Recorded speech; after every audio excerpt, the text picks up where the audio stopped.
Grandpa's feeling a little frisky today. Anheuser-Busch this week became the latest company to face backlash from conservatives, like singer Kid Rock, who posted a video of himself shooting a rifle at packs of beer. It comes after Bud Light Beer's sponsorship of transgender activist and Reuters is a news agency. The agency was founded in October of 1851 by Paul Julius Reuter, and to this very day, the agency is still alive and healthy. So, how did it become so popular? Let's find out. 19th century. Paul Reuter worked at a book publishing firm in Berlin and was involved in distributing radical pamphlets at the beginning of the revolutions in 1848. These publications brought much attention to Reuter, who in 1850 developed a prototype news service in Aachen using homing pigeons and electric telegraphy from 1851 on. In order to transmit messages between Brussels and Aachen in what today is Aachen's Reuter's house. Reuter moved to London in 1851 and established a news wire agency at the London Royal Exchange. Headquartered in London, Reuter's company initially covered commercial news, serving banks, brokerage houses, and business firms. The first newspaper client to subscribe was the London Morning Advertiser in 1858, and more began to subscribe soon after. According to the Encyclopedia Britannica, the value of Reuters to newspapers lay not only in the financial news it provided, but in its ability to be the first to report on stories of international importance. It was the first to report Abraham Lincoln's assassination in Europe, for instance, in 1865. In 1865, Reuter incorporated his private business under the name Reuters Telegram Company Limited.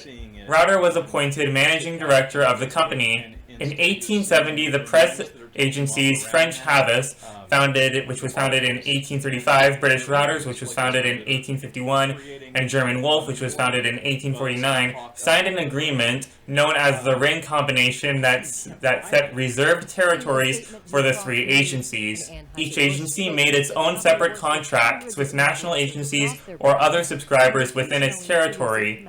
In practice, Reuters, who came up with the idea, intended to dominate the Ring Combination. Its influence was greatest because its reserved territories were larger or greater news importance than most others. It also had more staff and stringers throughout the world, and thus contributed more original news to the pool.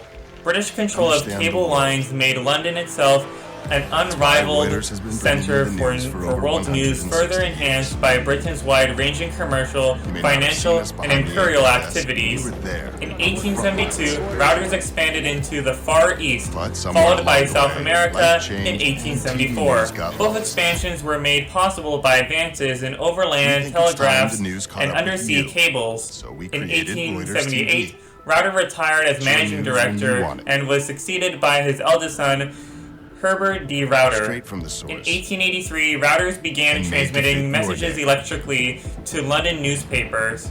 20th century. Reuter's son, Hubert D. Reuter, continued as general manager until his death by suicide in 1915. The company returned to private ownership in 1916 when all shares were purchased by Roderick Jones and Mark Napier. They renamed the company Reuters Limited, dropping the apostrophe. In 1923, Reuters began using radio to transmit news internationally, a pioneering act. In 1925, the Press Association PA of Great Britain acquired a majority interest in Reuters and full ownership some years later. During the World Wars, The Guardian reported that Reuters came under pressure from the British government to serve national interests. In 1941, Reuters deflected the pressure by restructuring itself as a private company.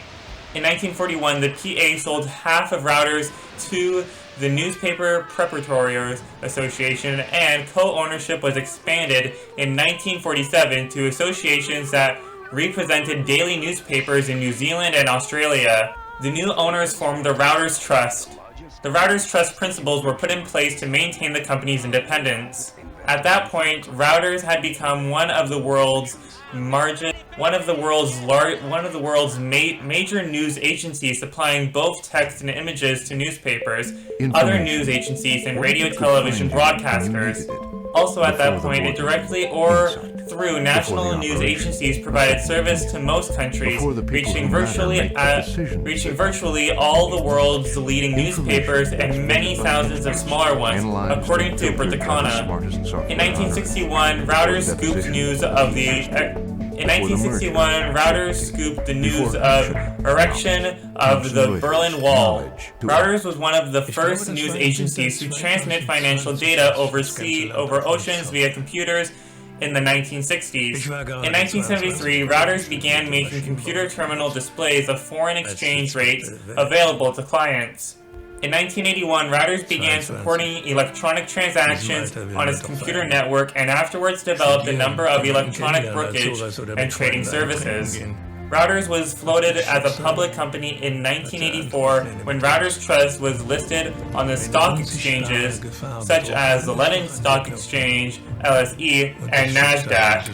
Reuters later published the first story of the Berlin Wall being breached in 1989. 21st century.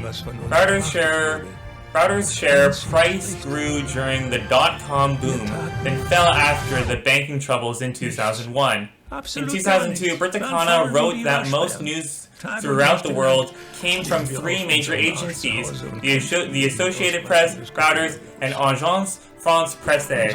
Until 2008, the Reuters news agency formed part of an independent company's Reuters Group plc. Reuters was acquired by Thomson Corporation in Canada in 2008, forming Thomson Reuters. Thomson Reuters withdrew from the LSE and the NASDAQ, instead listing its shares on the Toronto Stock Exchange, TSX, and the New York Stock Exchange, NYSE.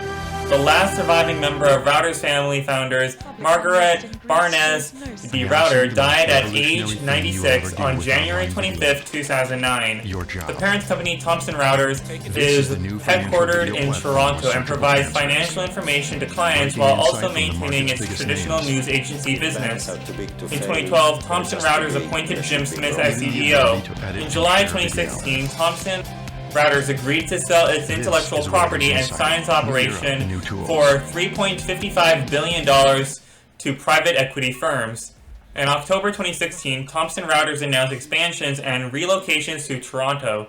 As part of cuts and restructuring, in November 2016, Thomson Reuters Corporation eliminated 2,000 jobs worldwide out of its estimated 50,000 employees.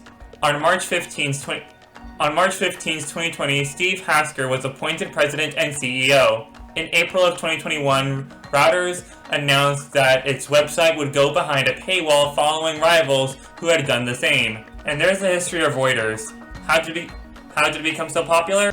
Well, I think with all those acquisitions that they did and all the places and all those stock exchanges where they made appearances in, I think that's how they became very popular. But anyways, with that being said, I think this is where I'm going to end off this video. If you guys haven't enjoyed this video, please make sure to like button and also don't forget to subscribe to get videos every single day. And also don't forget to subscribe and ring the notification bell on my second channel. The link to my second channel will be linked down below along with all my social media accounts as well. All of my social media accounts will also be linked down below. And until then, I will see you guys in the next one. Goodbye!